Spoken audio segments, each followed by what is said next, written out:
want to emphasize this one last thing here again. I am gravely concerned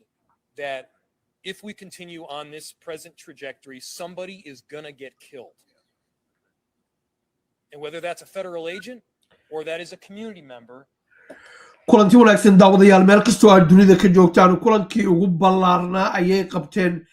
madaxda gobolka Minnesota oo hogaaminayo gudoomiyaha iyo waliba labada meer ee markaa magaalooyinka isku sidkana mataanaha ah ee St. Paul iyo Minneapolis waxayna la sheegay markii ugu horeysay ciidamadii amid ugu tirada badnaa ICE in lagu soo deyn doono labadaas magaalo si gaarana ay u bartilmaameedsan doonaan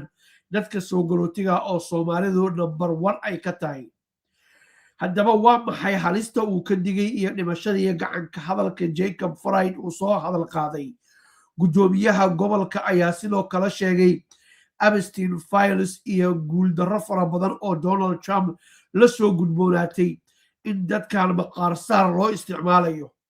xaaladuna haatan faraha ay ka sii baxayso wararkii ugu dambeeyay ayaanu daawadayaal barnaamijkeedii kugu haynaa haddii lagu soo daayo dadkan ciidamadan ICE lagu soo daayo jaaliyadda Soomaaliyeedna xaaladdu waji kale ayay yeelanaysaa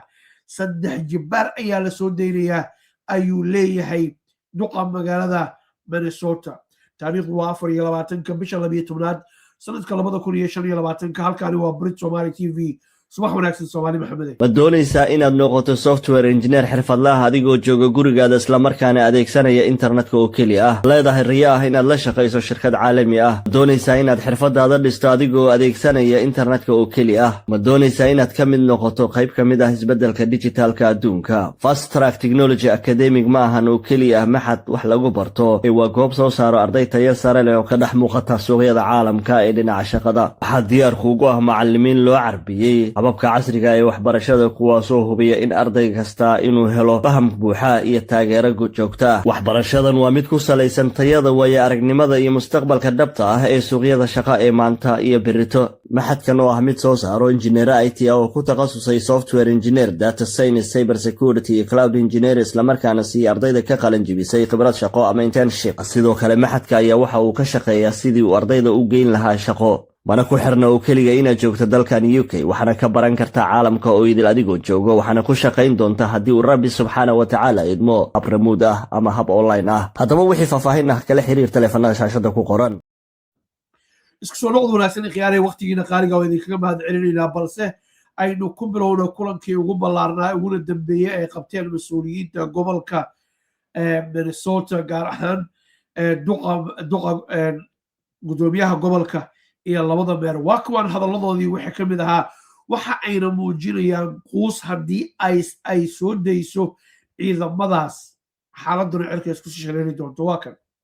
somebody is gonna get killed will not allow our communities to be used as political theater or for their personal benefit. I think it's pretty clear to all of us exactly what this president is doing. He's targeting states and communities that he has a national political fight against and that he doesn't agree with. It's also a distraction from his own personal crimes that are out there being investigated. madaxweyne Donald Trump waxa uu si gaar ah u bartilmaameedsanaya ayuu yiri madaxda ay siyaasad ahaanta isku hayaan iyo community-da siyaasadiisa aan taageersanayn sida oo kalena waaqiiq isku qaris ayuu yiri oo asaga markaas maxkamadaha sugaya iyo dambiyada lagu soo oogay ayuu isaga qaranaya markasta oo madaxweynaha xaaladdu ay jiq ku noqotana arrin cusub ayuu bilaabaa ama maruu Venezuela oo madaxa la galo iyo maruu Soomaalida iyo Minnesota soo aado iyo xabba inuu markaas diiradda meel cusub oo saaro waxaasoo dhan waxa uu ku leeyahay Tim Walz gudoomiyaha gobolka Minnesota waxa uu leeyahay waaqiiq isku qaris iyo maqaar saar weeye ayuu leeyahay waxa uuna ka baxsanaya ama isku dayayaa inuu dadka marin habaabiyo si asaga aan diiradda loo saarin iyo guuldarradiisa xilli maciishadii cirka ay isku sii shareerayso isla mar ahaantaasna Donald Trump dadkii doortay laftigoodii ay sii kala burburayaan maalinba maalinta ka dambaysa oo markaas tusbax go'ay oo kale ay yihiin Tim Walz ereygaas ma oranin balse waa sawirka guud oo daawada adiga aan kula wadaagayo waa kan mar kale while he's harassing others So as Minnesotans, on January 1st, your healthcare costs are going to skyrocket. Groceries aren't any cheaper. Your community's no safer. And we have people that won't even communicate the most basic things amongst law enforcement, as we've always worked together. And it never mattered before who the administration was until this one. So this is what happens when your own federal government wages war against you. This is what happens when they target communities for their own benefit. This is what happens when they scapegoat. And this is what happens when they no longer hide the idea of white supremacy. When you hear the Vice President of the United States talk about now white people won't have to apologize for being white. That's never happened once in my whole damn life. And I think everybody in this room knows what they're doing. So we're here today to say enough of this. We're here today to stand that Minnesota will protect their neighbors, to tell those folks who are out there who are too scared to send your children to school, who are too scared to visit a local business, who are too worried about maybe picking up extra food during the holidays at the food banks. We will do all we can to make those corridors safe for you, to make sure you're able to do what you need to do. So I'm grateful for the leadership in this room. I'm grateful that are coming to our communities right now. Crime is not the focus when you are tearing a father away from his family who has done nothing wrong. Crime is not the focus when you are detaining an American citizen for no reason other than the fact that he is Somali or he is Latino. Crime is not the focus when you're dragging a pregnant woman through the street, and crime is not the focus when you are specifically focusing on communities based on the color of their markale halkan waxaa muuqata labadooduba in ay markaas sawirayaan xaaladda quusta iyo Donald Trump ujeedada fog oo arrintan uu ka leeyahay iskuulaadkii inay dadku carruurtoodii geysan waayeen meelihii dadka laga caawinayay ee markaas taageerada raashineed ama kaalmada kale ay ka dalbanayeen ay tegi kari laayihiin ayna u soo bixi kari laayihiin ujeedadoo kaliya inay tahay inay Soomaali yihiin ama Latino ay yihiin marka Donald Trump crime iyo inuu markaa faradambiyada amniga lidku ah la dagaalamo ma doonayo laakiin target kale ayuu leeyahay ayaa hadalkooda uu daaran yahay mar kale waa kan Jacob Fried oo ka hadlaya 3 jibbaar in ciidamo la keenayo waxaana la leeyahay maanto 24 ay tahay ayay u badan tahay inay ciidamadaas ay yimaadaan xilligan waa xilliga Christmaska lagu jiro 24 iyo 25 iyo waa maalmaha ciidu aysan shaqeynin gaadiidku aysan isku soconin waxa ayna ka kaluumaysan doonaan ayay leeyihiin mas'uuliyiintanu kaniisadaha hadday ahaan lahaayeen kuwa isugu imaanaya midnight mass waxa la yiraahdo oo ah saqda dhexe habeenkii 12 xilli ay markaa halkaa kaniisada dadka kaniisada waxa lagu kaniisada wax ku caabudaa ay isku imaanayaan ayay waxa ay leeyihiin halkaas iyo waliba habeenkii saqda dhexe habeenkii iyo maalintii ayaa laga kaluumaysanaya horey waxaynu soo aragnay xataa inay masaajidada haddii ay doonaan ay geli karaan inkastoo meelaha qaarkood la leeyahay uma aysan suurtagelinin marka kaniisadihii haddii la gelayo masaajidadana inuusan Trump u joojinaynin ayaa muuqata saacadaha soo socday maalmaha soo socdana la arki doono 3 jibbaar howlgallada ciidamada ICE oo markaa labadan magaalo ee mataanaha ah ay howlgalkooda kasii badanayaan taas macnaheedu waxay tahay dabalbaxyo fara badan mudaharaadyo fara badan oo isdaba jooga qabowgiyo aad u daran dadkii oo soo bixi karin oo baqanaya iyo businessadii kuwa Soomaalidu ay ku jiraan oo 80% hoos wixii ay markaas lacag sameeyeen ay hoos u dhacday marna wayaad maqli doontaa soo dhawaada khiyaaray sharaf iyo karaama ay noo tahay meel ka soo dunida ka joogtaan daawashadiina muuqaalkan iyo kuwii ku horreeyay iyo haddii rabbi raalli ka noqdo kuwa kaloo soo socda intaba waa kan mar kale where crime is the focus Minneapolis is ready to partner to keep people safe. But that is not the case with this federal administration right now. And I got to tell you, I am increasingly concerned because of the chaos that is being caused by these ICE agents that somebody is going to get seriously injured or killed. Somebody is going to get seriously injured or killed. And whether that is an ICE agent or a community member, we all know the tinderbox that could explode because of it. halkaa wuxuu aad iyo aad ugaga digayaa cabsiya walwal weyn uu ka qabo inuu qof uu dhinto ama dhaawac halis uu soo gaaro qofkaasna wuxuu noqon karaa ayuu yiri ICE qof ka tirsan oo dadku ay aad uga soo horjeedaan ama dadka shacabka qof ka mid ah waxaa xusid mudan halkan waa meeshii George Floyd lagu dilay wixii dhacayna waad ogeydeen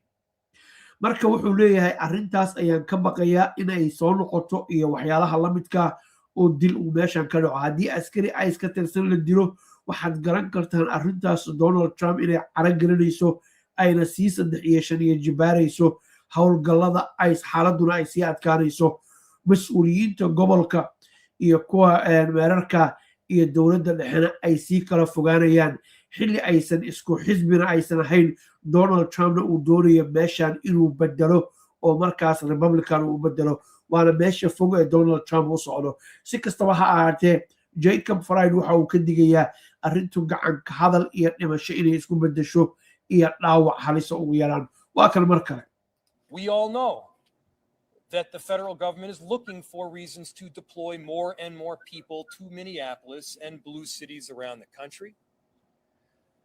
We all know that we cannot afford to lose a single Minneapolis resident because they showed up and decided to protect their neighbors, because they showed up and decided to express their constitutional right to free speech. And so that concern is deep. It is held, by the way, not just by me and our residents and the people who are standing up behind me. The concern about getting somebody killed is also held by our police officers who are short-staffed, who are working tirelessly in response to. I don't know who they coordinate with here, but I would go back to it again. I think it's meant to be the most sensational. We see activity step up when the president's getting in more trouble. If it's, you know, he starts bombing ships in the Caribbean and starts, because the Epstein stuff that's obviously real.